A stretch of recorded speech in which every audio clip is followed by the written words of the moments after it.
What's going on, my friends? Dustin with Electrician U. Today is Q&A day.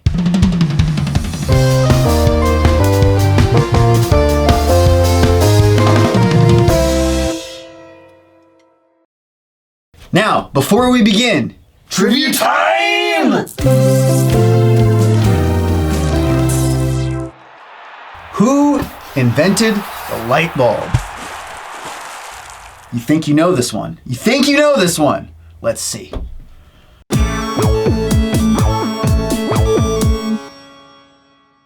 All right, so the first section is always going to be the less technical. This is apprentices, homeowner questions, aspiring electricians, and the like. So we have a question by John Dernberg. Is that Dern? Yeah, D-E-R-N. Dernberg! Dernberg! Sorry. Homeowner question. Looking to purchase a new tester to use around the house. Any recommendations? Yes. I recommend, I did a video recently linked here where I talk about, there's 4 different kinds of pieces of test equipment that I think that any beginning person should have and be able to familiarize themselves with, more in terms of electricians. But for a homeowner to still have them, I think it would make sense. Having a plug tester is a good idea because it's easy to identify whether or not a plug is working.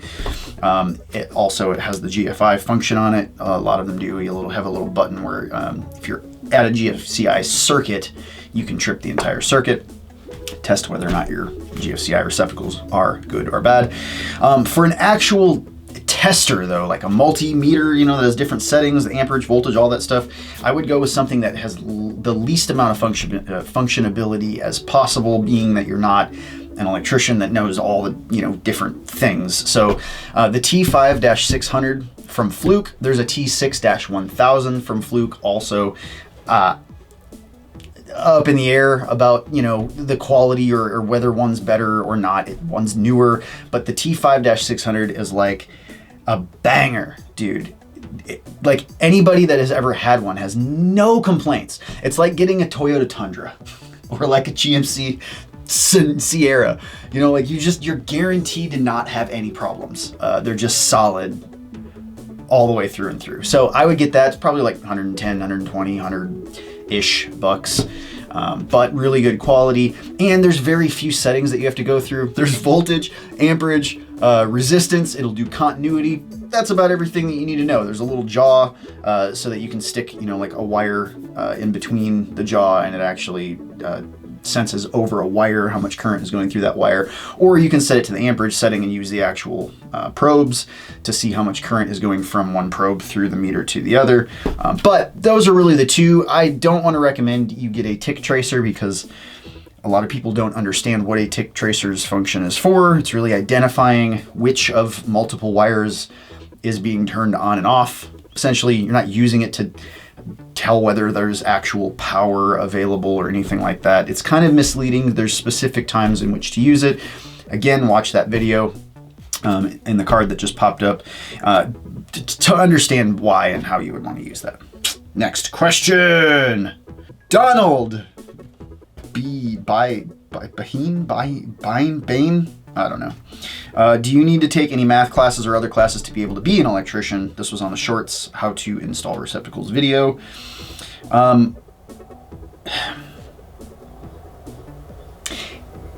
some point, you should have taken algebra, is what I recommend people. Not everybody. There are some people that all they do is dig trenches for electricians to come and put wires in things and calculate things and all of that are still in the electrical field. A lot of them are just helpers. They don't involve themselves in understanding what electrical theory is and how to understand it. Electricity is largely theoretical, and to understand how electricity works and understand the units and the quantities and how current travels and transforms and things like that, you need to understand how an equation works. So you need to understand that when you have a statement like x equals 4, that means that x and 4 are the exact same thing. So x is 4.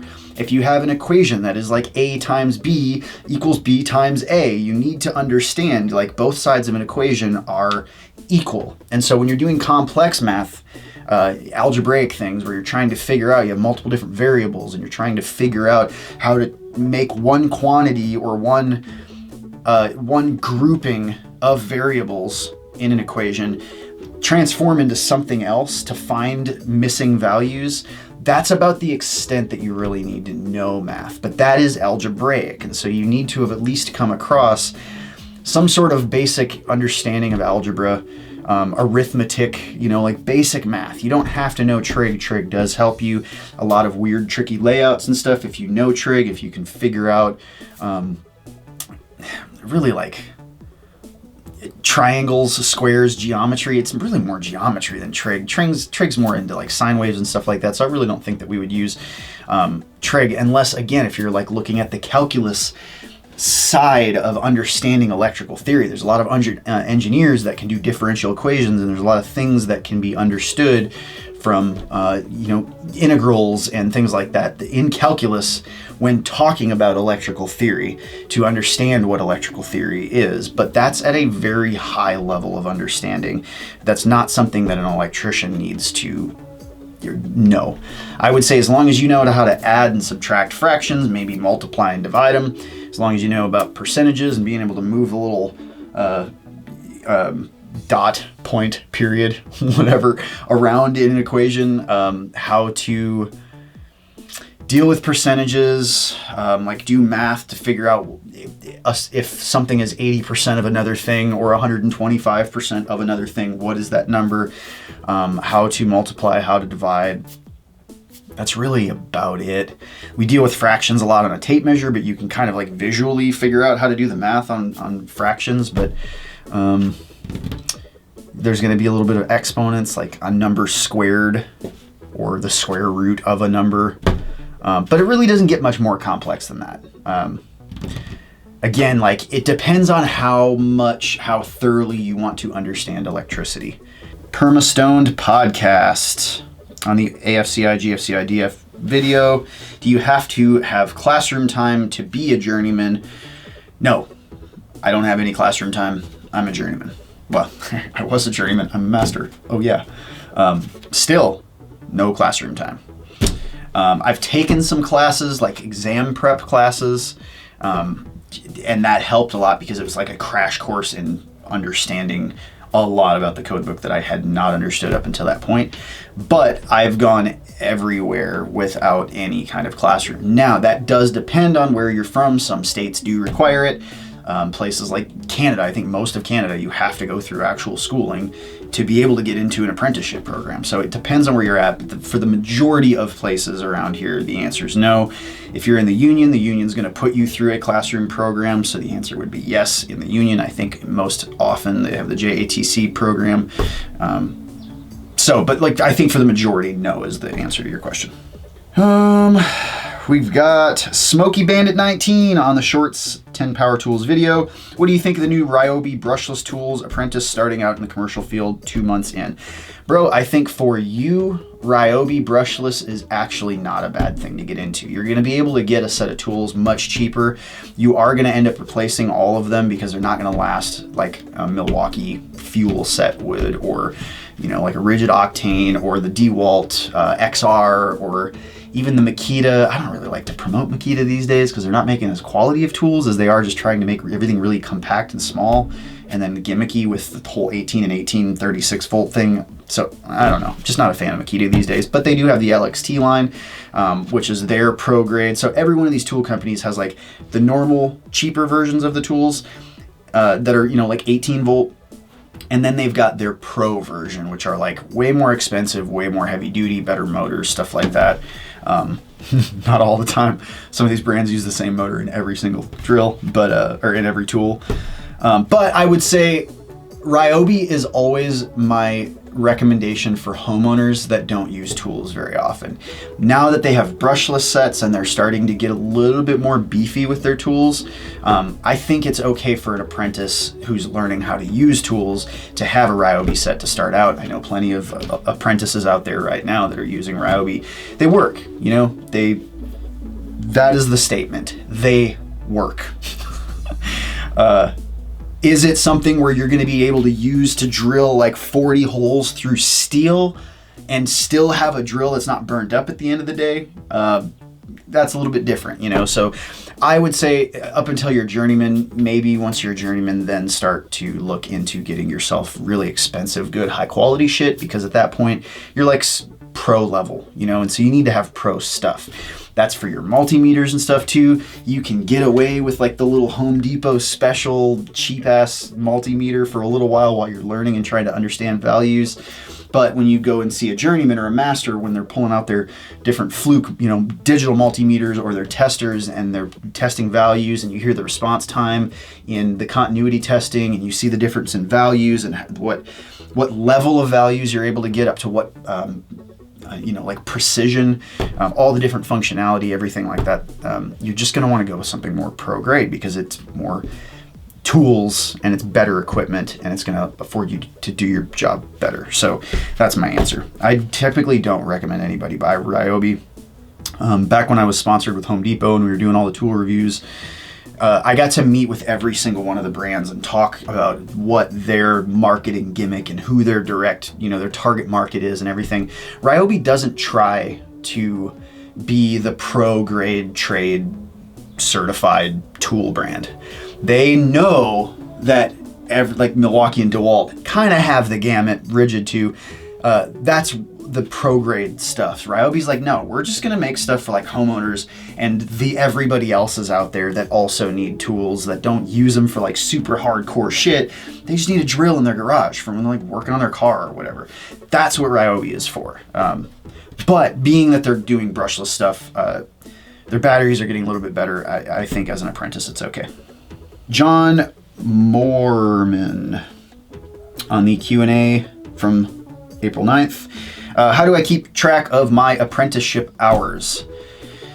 You know, you don't really have to keep track of them yourself. If you want to, you can, but as an employer, that is something an employer would have easy access to figure out for you. An employer is going to know because in their payroll software, we have to keep track of how many hours you've worked because we have to keep track of how many hours we've paid you to work. So it's a very easy thing for them to go and look into QuickBooks or whatever their payroll software is, or Gusto or ADP, and figure out how many hours you have worked year after year. So you shouldn't have to keep track of that. You can. It's going to take so many hours for you to get up to the point where you're going to be ready to test that sitting here and tracking your hours every week is stupid. There's just no reason for you to do that. But, you know, like as you're working, it's pretty easy to calculate. Some states, they only let you hit a maximum of 2,000 hours a year, but you're definitely going to work way more than that. So you just know, well, that's my 2,000 for this year. A lot of states won't even consider any extra hours. If you're doing overtime or if you're working for 2 different companies and trying to log hours, doesn't matter. They just won't certify that. They want time in service as well as numbers of hours, and that's why they limit you to the 2,000. And I don't think every state does that. But if you're working for a master electrician, which is kind of the certifier for most states for you to be able to clock hours, that master electrician should be able to get you your hours. There are certain cases where you have a falling out with an employer and they won't give you your hours and they stop answering the phone when you call and they're being dicks about it. Legally, they can't do that. They have an obligation by law that they have to do it. So you can get your state involved and say, hey, this dickhead's not answering the phone and he's mad at me and all this stuff, but I still have hours with him and I need the hand of the governing association for the state to step in and like kick this fucker in the head. So I don't know. I don't think I've never tracked my hours. When I got to the point where I wanted to take a test and I thought like maybe I have my hours, I would go back and look at my dates of employment and be like, okay, so I started here. This is probably about this many hours for that year. And then every year since has been 2,000. So like, yeah, I definitely have enough hours or not, but that's the only time I really worried about it. And then I'd go 2 more years and, you know, work. And I knew that in roughly around the end of that 2 years, I should have enough to go test for my next license. So I don't know, every 2 years, just kind of like look and figure out where you're at. Jack the Basenji. My house has fuses. I don't understand the advantage of breakers. Huh? Like your whole house has like fuses still? Really, in code you can use fuses or you can use breakers. The idea of a fuse is that most fuses are designed to completely fail. You have to go buy a new part and put a new part in. Every time it fails, the fuse inside actually breaks. So with a circuit breaker, it's a device that will trip, and all you have to do is just go reset it. You don't have to go spend money, go to the store, try to find a new material to put in. There are certain instances that you want to have extra protection, like motor circuits. Having a set of fuses on a motor and having a circuit breaker, there's reason, I'm not going to get into all of that, but there's reasons why you would use both. You just want to make sure that there's a means of disconnection for a circuit, and you want to make sure that if there's a short circuit, that there's a way for you to trip and reset that breaker. But if there's some kind of like heavy overload, you also need some kind of like overload protection for some things, and having fuses is an easier way a lot of times to cover those instances, because in a motor circuit, you're not going to have one device that does both things. In a circuit, you're actually going to have short circuit and ground fault protection, which is usually in the case of a breaker, and then you'll have what are called heaters or overloads, and you basically put some fuses or something that is a little element that could break if you ran into that situation, and it's something usually you're going to keep packets of these things around so you can just easily replace them. But that's a lot of the times why you would have both in one environment. But generally, having breakers rather than fuses, if you're talking about every circuit in your house, bro, get rid of the fuses, because anytime anything goes wrong, like even if you just have an electrician over and they're looking at a plug and they short something and it fries that fuse, they gotta go buy a new damn fuse. So I would get rid of the fuses, and I would stick with breakers because they're long-term solutions that are reusable. You're over here using like disposable forks for every meal, bro. Go get yourself like some forks. Walmart's got forks. Just stick them in a drawer, you reuse them bitches.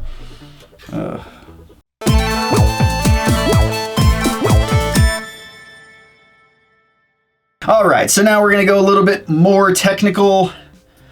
These are most likely all electrician questions. Have you had, Neil 1982, have you had any problems with cutler hammer before? I knew someone that had a breaker not trip and a cutler hammer.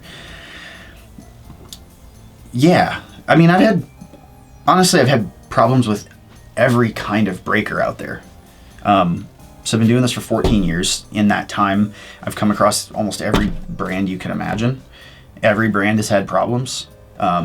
The brand that has the least amount of problems, that there's the least discrepancies by and large, is Square D. So, but you still run into, every once in a while, you'll have like an arc fault breaker that's just bad. It's very rare. It's very rare. I feel like they do a high amount of quality assurance testing and just making sure that they're adhering to standards and that they're putting out quality products.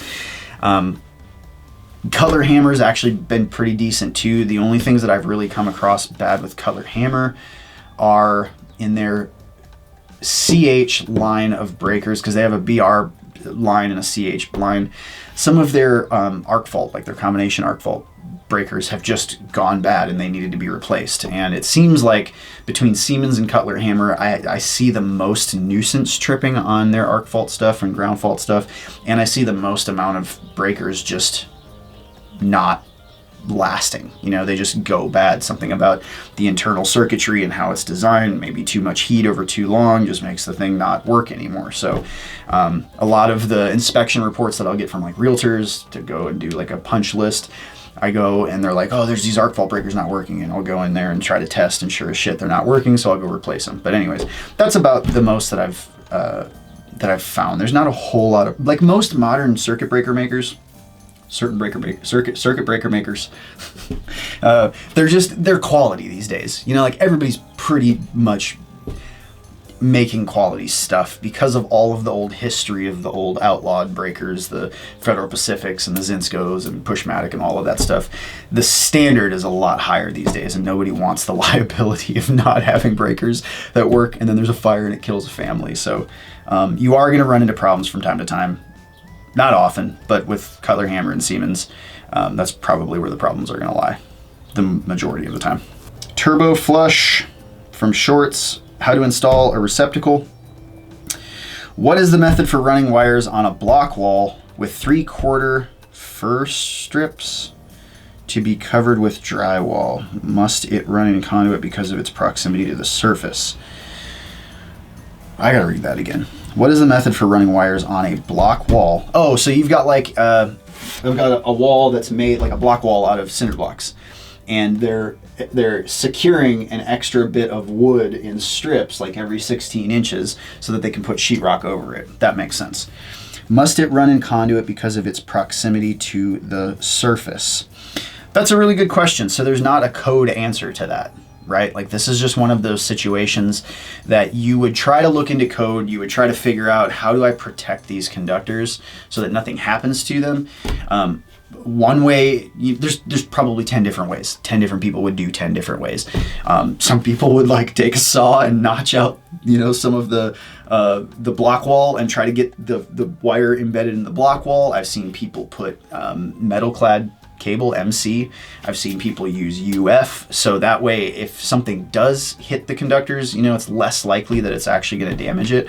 I have run stuff in MC and put MC straps in the middle of the chase, so like you've got your fir strips right here, just run in the middle of the chase, because as the drywallers are going through, they're going to be looking for every 16 inches, and if they don't, they're going to hit that block wall because their screws are about 1.25 inches. So it's pretty safe to say that if you run in the middle of the chase that you're not going to have a problem. If you're trying to run close to the wood, you're probably going to get hit by some screws. So in such case, I would try to use some kind of cable assembly, either UF or you can't really use 1/2-inch conduit, can you? Because what did you say? Oh, you said 3/4 fir strips. Yeah, you could probably get a 1/2-inch conduit, 1/2-inch EMT, something thin walled in a 3/4 space, and then just use straps. I mean, there's tons of ways to do it. There's no actual answer for what you're asking. There's nothing that says in code for this specific situation, this is how you have to do it.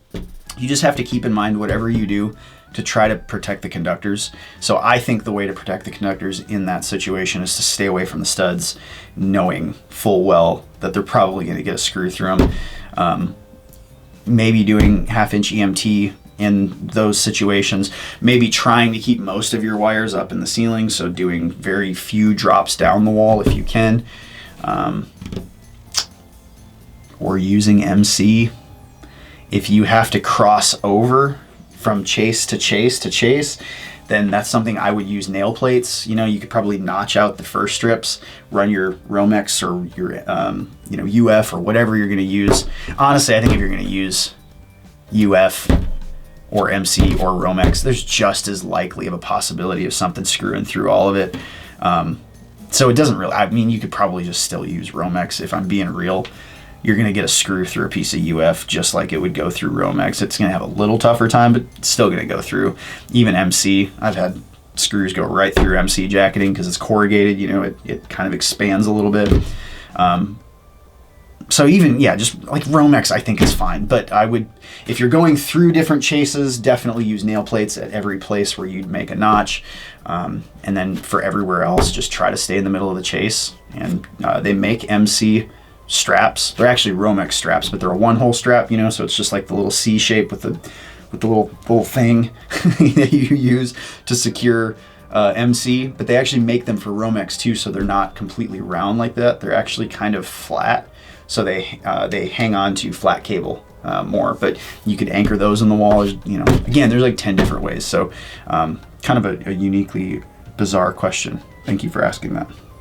This is Austin Cole. Is there any reason that you shouldn't just replace all breakers with dual function, even if code doesn't stipulate it, whenever you already plan on upgrading or modifying a circuit?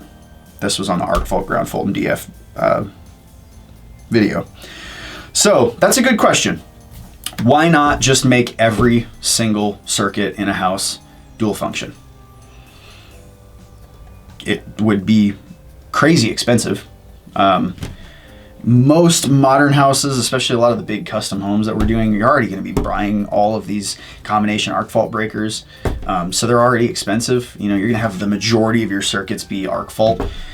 There's really no reason to have everything ground fault. But again, if you're looking at the cost of arc fault versus ground fault, like there's really no problem in protecting the things that extra bit either way.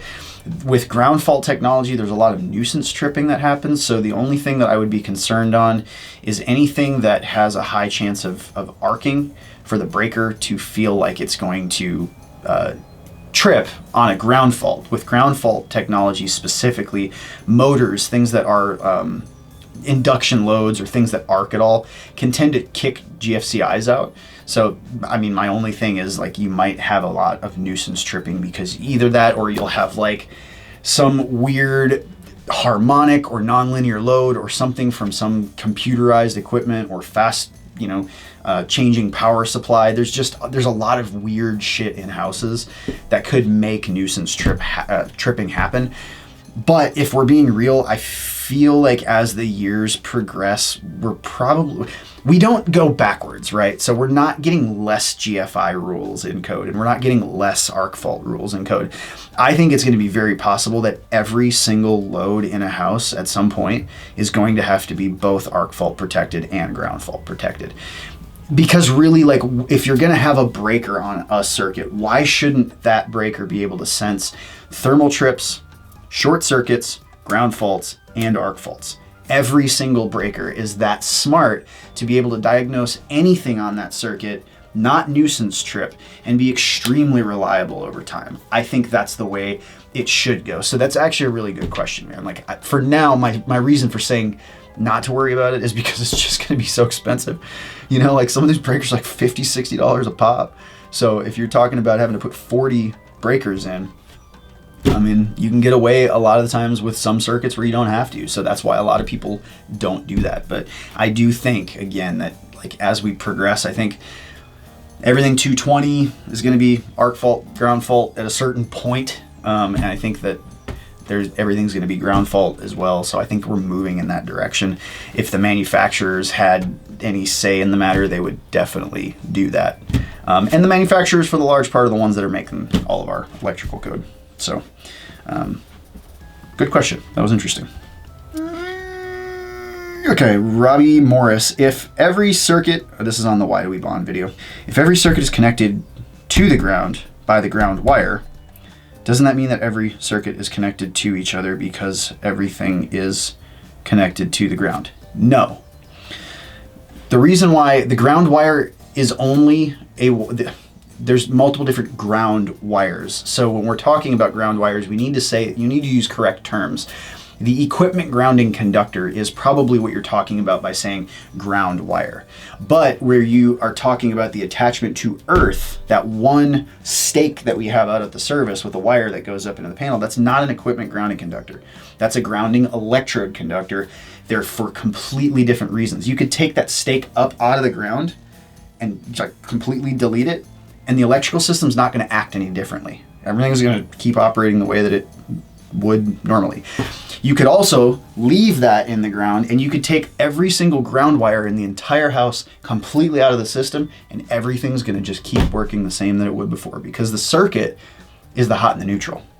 The circuit has nothing to do with the equipment grounding conductors or the grounding electrode conductors. All those do is connect every piece of metal that is around a piece of equipment. So like, we have a switch, right? I've got a hot that comes in, that goes into the actual switching device, and then I've got the leg that comes out. There's nothing, the ground hooks up here, but there's nothing about that ground that has anything to do with the circuit. The ground is attached to this metal yoke, Y-O-K-E, or strap. And the only reason that that ground is there is just in case one of these wires were to touch this metal. It has a way to trip rather than just the hot touching the metal and then somebody putting their hand on the metal and getting shocked because they're also touching the ground and current can go through them. So everything metal that is anywhere near electrical equipment has to be connected together so that anything metal anywhere that a person could possibly touch is not going to be electrified or is not going to be live. As soon as a hot were to like flop off in like a wash machine and touch the casing of the wash machine, boom, the breaker needs to trip automatically. So we just do that by ensuring every single piece of metal throughout an entire place is bonded together on the equipment grounding system. So I hope that helps. That's kind of muddy. That's actually a really, really good question, but the earth doesn't have anything to do with the grounding. The only thing that's connected to earth is the main service, where we have one wire connecting everything to the earth. But without that, nothing's going to change, you know, except for if lightning were to hit, or if we had some kind of like line surge or something like that, we wouldn't have a direct path to dissipate any of that energy into the earth, where the earth can actually act like a bucket and kind of collect that energy in those instances. It would just stay in the system, and it would probably cause more havoc throughout the system because that energy is going to bounce somewhere else. All right, so we have Garrett Bentley on the circuit breakers and how they work video. It says lots to learn on this topic. What makes an old breaker no good, and how is it too old? Good question. So anything in an electrical circuit, this just for your knowledge, troubleshooting things in electrical circuits, everything is made of metal, and metal over time degrades. Everything that's running through breakers is conductors that have heat on them. And as things come on and go off, conductors get hot and then get cold again, and hot and cold. And when metal gets hot or cold, anything metal that gets hot is going to expand. Anything metal that gets cold is going to contract. And so that happens over years and years and years. And you'll have loads turn on, and when a load turns on, it starts pulling a whole bunch of current through the system. So that is what creates heat on that system. You can also have like loose terminations over time that cause a little bit of arcing, which is extra heat. It's like a point of like really, really high resistance. So it can create just pockets of heat inside of electrical equipment. So things are just not meant to last like they used to be in like the 20s when big things were built. There's some old electrical stuff from way back at the beginning of the century that was like wicked awesome, designed really great, designed to last 100 years. Whereas now we have ballasts and fluorescent lights that go out every year or two. You know, it's just, we're putting smaller and smaller things together. The ability for heat to kind of dissipate is not there like it used to be. And honestly, we have the efficacy of these companies essentially want they kind of design what is that called? Like designed obsolescence? I don't know. They just design things to go bad so that you have to buy more over time. And it kind of keeps the whole service industry going. There's more reasons to have to go out and fix things, so there's more work for people, and they can sell more equipment by making sure that things are not designed like really, really awesome. They design them to go bad over time. I'm not sitting here saying there's like this overarching conspiracy by everybody. It's just the way things are. Things don't last. They're built to last a certain amount of years. Companies know in the next few years we're probably going to design a whole new rendition of this product anyway, so it might be beneficial to just have this thing only last a few years and not guarantee it's going to last you 70 years. So I kind of got derailed there. I'm really sorry. Old breakers usually are weathered. They're affected by moisture. They're, again, these are metal components. So anytime air has any like moisture in it, it's going to make oxidization a thing, which is go Google oxidization. You'll figure out that metals don't do well with oxides and with oxygen and water, hydrogen, moisture, all of that. So it starts to degrade materials over time, but also the hot and the cold, the condensing and the expansion of metal over time. Plus, if you have a breaker that's tripping all of the time, there's this huge spring inside that's basically sucking magnetic contacts apart. So that magnet, those magnets being pulled apart by a spring over and over and over throughout the years can just make it go bad. It's the same thing why a receptacle that's getting plugged in constantly can stop working over time. It's just because it's being messed with enough and things are kind of expanding and contracting and being plugged into and being unplugged, and so parts get loose, and then over time they just become weak and stop they stop continuing their connection. They lose their connection. So I don't know. I feel like that's kind of a logical answer, but you don't really think about it because you don't know what's inside of a breaker. So once you crack open a breaker and you realize, oh, it's just a bunch of pieces of metal that like move together and move apart, and over time that's going to get affected by rust or whatever, then you'll understand like, oh, okay, sometimes just old shit doesn't work anymore. It's kind of like old people, you know? They don't work the same they did. Same kind of thing.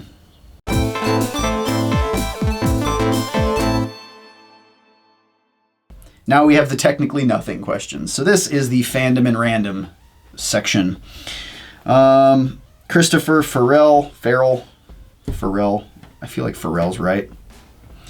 Is there a rule in English when you have like a double R and a double L, if you have like two doubles in a name that you're supposed to say one of them softer? You know, or if it's like if you have an E at the end of a word, then your vowel, like the first vowel in the word, is supposed to be soft instead of it being short or long. I don't fucking know. Anyways, Christopher, you're much better. You're getting much better at showing an example, and it's much appreciated. It's right about now that I wish I had a sister for you. Oh, bro. Me too. It's been nice being single. It really has.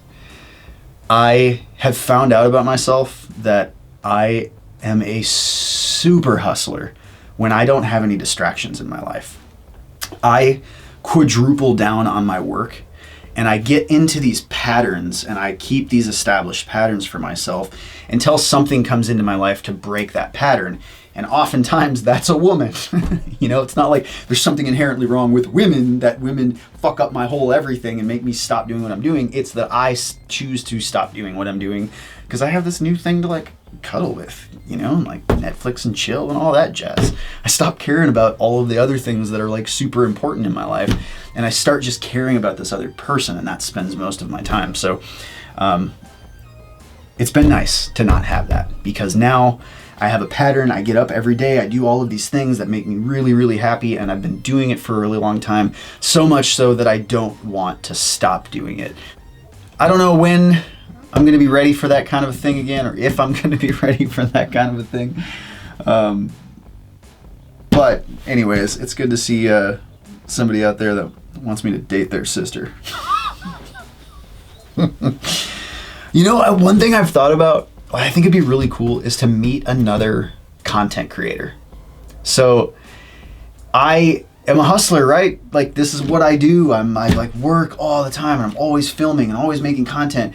And to be with a girl that does that kind of same thing, that we would both be able to do it and be able to help each other, but be understanding of like the crazy kind of life that we have to live as a content creator. Somebody that's got like their own shit going on, and I've got my own shit going on. We're like not this codependent relationship that one of us has nothing going on in their life. I think that would be kind of cool. So it just sucks I don't like watch any content for me to like find a creator that's like a cute badass that has her shit together, and that's like doing what I do. I don't know, but I think that would be kind of cool. It'd be an interesting thing. So anyways, moving on. Jesus Ruiz. Bro, your channel is one of the best sources of free knowledge on the internet. You have helped me a lot during my time as a journeyman, on my journey to as an electrician. Holy fuck. I get what you're saying. I can't read.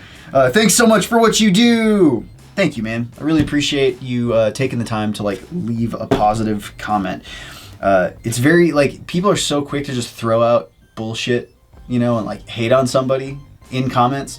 So it's nice to get comments that are like, that are telling me that I'm doing a good job. I actually like, it makes my whole day to know that people are getting some value out of what I'm doing, that actually it's helping them along, and that you take the time out of your fucking day to like write something that is positive. I really appreciate it, man. So thank you so much for being a follower. Thanks for watching all my shit. Thanks for commenting. Chris, you got fat, my man. You still look good though. What a dick. Do I look fat? Like, come on now. I don't think I'm fat. I was a couple months ago though. That's probably what he's talking about. I was the heaviest I've ever been. Probably like January this year. So like I got into the gym after the divorce. I was like, I'm gonna get in the gym and I'm gonna do all my stuff. And then I just got like super fucking depressed. Just gained a whole shitload of weight. Didn't realize how much I had gained. But I was the heaviest that I have ever been. Probably like January to February time frame of this year. And in the last 2 months, I have lost almost 10 pounds. So looking good. Getting the guns going. Bow. But no, like I'm working out. I'm in martial arts. I'm running every day. I'm trying to take care of my shit. I don't eat like fuck anymore. You know, like I actually eat really healthy stuff. I cook myself steaks and like chicken every night with vegetables, and in the morning I have 3 eggs with 3 egg whites, and you know, protein shakes and shit. I make salads. Like, I don't know. I guess I'm trying to eat well and not be depressed and fucking sad and just eating bullshit and chips and Oreos. Bro, I went ham. On some fucking Oreos there for a long time. Big old glass of milk, double stuff. You gotta get them double stuff ones. That's where the secret's at. Double stuff and Oreos. Oh, fuck me up, dude. That was my shit. That was my sad food. I'm also a big fan of Cooler Ranch Doritos. Big fan of Lay's, Ruffles, sour cream and cheddar. Jalapeno Cheetos. Oh my God, those are so good. What else? Just regular Ruffles with French onion dip. The Tostitos scoop chips with like some really bomb like habanero or like ghost pepper like salsa. Oh God. And ice cream. Holy shit, I can put down like a gallon of mint chip ice cream. Oh, I love mint chip ice cream. Holy shit. Anyways, moving on. You can tell I'm eating healthy, right? Because I want all of the shit that's not good for me. But I have discipline, and I'm not doing that anymore. Anyways, so yes, I've lost some weight. Thanks, you dick. Glad somebody's looking out for my weight. Andrew Alexander, did you do the animations for the Why Do We Bond video? If you guys haven't watched the Why Do We Bond video, you should check it out. Dave Russo is the animator. He's a guy that like, he's at the very end of the videos, you'll see like Dave Russo art. If you go to his website, there's a link in the description below. Dude's got rad art. Like, he's a really, really good artist. He's also a great musician, animator, but he's the one that's doing all the animations for me. You're going to notice there's kind of a similar style to a lot of them going forward. But no, he's the animator. So, I hope you guys like the animations, because we're going to start doing a lot more of them. A lot of the topics that I talk about would actually be aided by some animation. And so I'm finding like talking about electrical theory and stuff that's kind of difficult to conceptualize is easier if we can put it in some kind of visual way. So there's lots more of those coming. Grumpy G, could you please show more arm movements next time? It's a great distraction to what you were trying to say. Thanks. Yeah, you dick. I don't know. I think I'm Italian or something, because I got all this going on. Maybe that's why I'm like into Muay Thai so much. Just that fucking elbow. Like, I don't know. I'm very expressive with who I am. I like to get my insides on the outsides. Oh, man. Woodland Burl, wondering if someone here were to tie your hands, you fuckers. Wondering if someone here were to tie your hands, would you still be able to talk?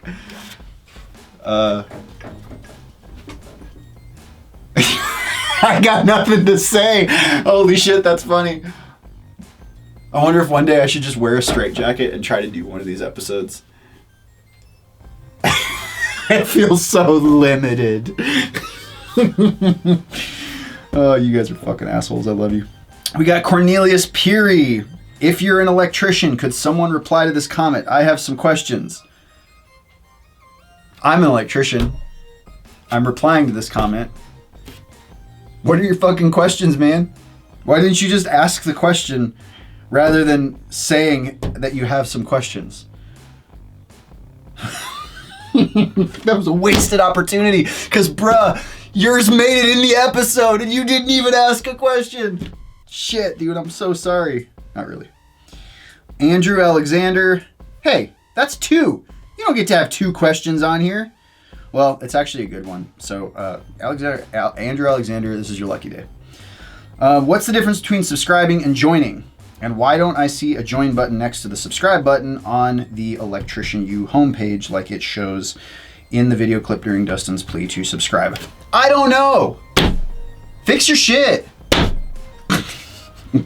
No, I've actually heard this from a couple people. I think there's an issue with some browsers that don't show the join button. But I use Brave, so and my search engine's DuckDuckGo. So like I'm not using Chrome or anything. I don't like people tracking all my fucking data any more than they already are.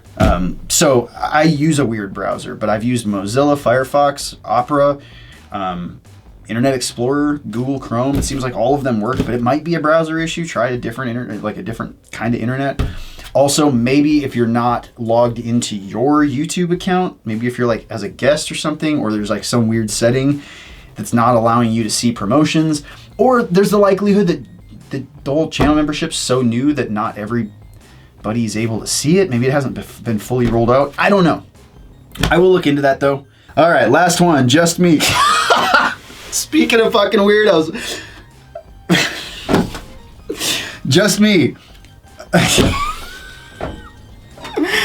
Uploading poems. Poems sent. Poems going into you. Let me put my poems in you. Who are these fucking people?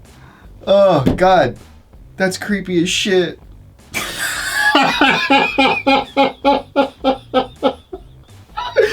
Oh, I love it. Thanks for making me laugh, man.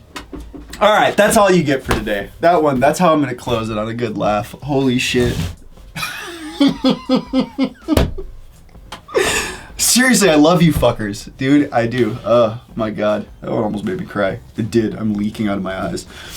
No, I love you. I have the coolest audience, I think, that I could ever have hoped for. Like, I will see other content creators and watch their audience, and they're just shitheads, you know? But, like, I feel like I have a killer audience. You guys are crazy and great.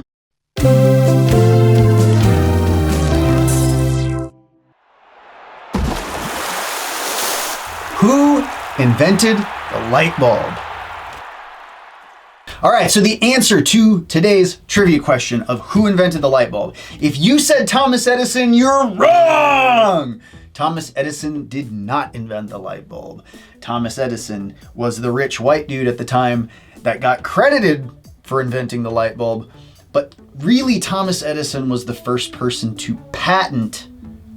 First person to patent, not necessarily first person to create. First person to patent the commercially viable light bulb that could be used in homes and in businesses and be bought. So he's not the one that invented it. He used a lot of research and science from other people and tried to improve on designs over and over and over using different materials, absolutely.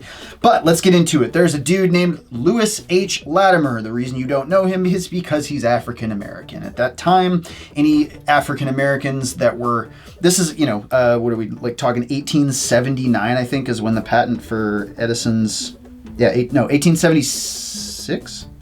In 1879, there was not anything that got developed was not being credited to African American people. So obviously, if you know the history of our country, they're not going to say anything. But interestingly enough, Latimer was one person that helped develop a lot of stuff, worked with Edison and helped him figure out different materials. But even he wasn't the first one. So if you look back, I guess this is the earliest research. We've got livescience.com. Who invented the light bulb? It starts out by saying, in 1800, Italian inventor Alessandro Volta, the guy that the volt is named after, developed the first practical method for generating electricity, the voltaic pile, made of alternating discs of zinc and copper, interspersed with layers of cardboard soaked in salt and water. The pile conducted electricity when a copper wire was connected at either end. While actually a predecessor of the modern battery, Volta's glowing copper wire is considered to be one of the earliest manifestations of incandescent lighting because it was a glowing thing that current was going through and it would emit light. Now, if you're not convinced and saying, well, that's not really a light bulb, let's go down a little bit further. We've got not long after Volta presented his discovery of continuous source of electricity to the Royal Society in London, Humphrey Davy, an English chemist and inventor, produced the world's first electric lamp by connecting voltaic piles to charcoal electrodes. Davy's 1802 invention was known as the electric arc lamp, named for the bright arc of light emitted between its two carbon rods. So this is the beginning of the 1800s. We're talking 1879 is when Edison got his patent. Again, he applied for a patent, got a patent. Doesn't mean invention. But that was, 70 7 years later. Okay, so that was the arc lamp from Davies. We had Volta. Who else? We've got in 1840, British scientist Warren de la Rue developed an efficiently designed light bulb using a coiled platinum filament in place of copper, but the high cost of platinum kept the bulb from becoming a commercial success. And in 1848, Englishman William State improved the longevity of conventional arc lamps by developing a clockwork mechanism that regulated the movement of the lamp's quick-to-erode carbon rods. But the cost of the batteries used to power his lamps put a damper on the inventor's commercial ventures. Then we've got Stephen Swan, 1850, English chemist tackled the cost-effectiveness problem of the previous inventor and used a carbonized paper filament in place of the ones made of platinum. He received a patent from the UK in 1978, and then in 1878, and then in February of 1879, he demonstrated a working lamp in a lecture in Newcastle, England. So there's all these other people before Edison working on light bulbs and improving on other people's designs before it. It's just that in 1879, Thomas Edison applied for a patent and put his name on it. That's all I got. Thank you guys so much. Click join, unless you're like that last guy that doesn't see the join button, then sorry. Make sure you click join the 120 or the 480 volt membership.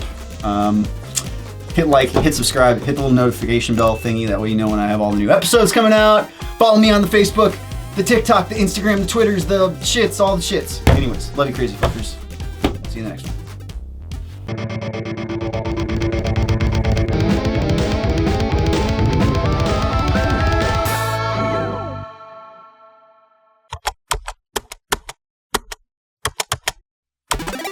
Best music and video.